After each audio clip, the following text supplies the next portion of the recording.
বোন আমার, আপনি কোন রূপ নিয়ে অহংকার করেন, কেমন রূপ নিয়ে অহংকার করেন?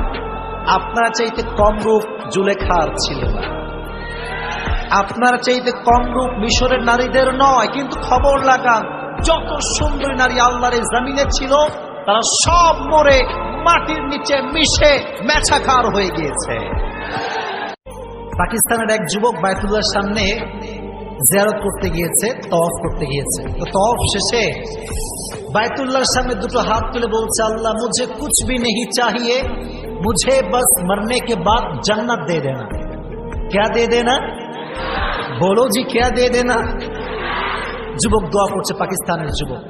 আপনারা দেখবেন যে বাইতুল্লাহর চতুর্পাশে রাউন্ড গোল এবং এই কাবার যে মেঝে, যতই রোদের তাপ পড়ুক না কেন কাবার মেঝে কখনো গরম হয় না, অলওয়েজ ঠান্ডা থাকে। সুবহানাল্লাহ। কিন্তু এত প্রচন্ড পরিমাণে রোদের খরা, রোদের তাপে যুবকটা এমনি দোয়া করতে করতে এত রোদের তাপ ওখানেই অজ্ঞান হয়ে গেছে। কি হয়ে গেছে ভাই? তো মক্কার যেই মেডিকেল টিম, যারা নার্স এবং যারা মেডিকেলের কাজ করে, ওই কর্মীরা এসে যুবকটাকে নিয়ে মেডিকেলে নিয়ে গেছে অজ্ঞান অবস্থা।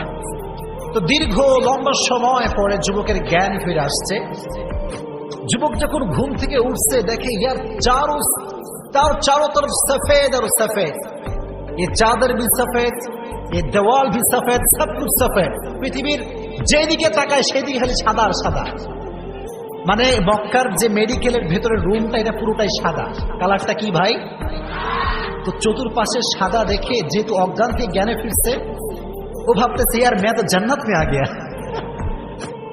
ওই চলে আসছি, জান্নাতে চলে আসছি, যেহেতু অজ্ঞান থেকে জ্ঞানে ফিরছে।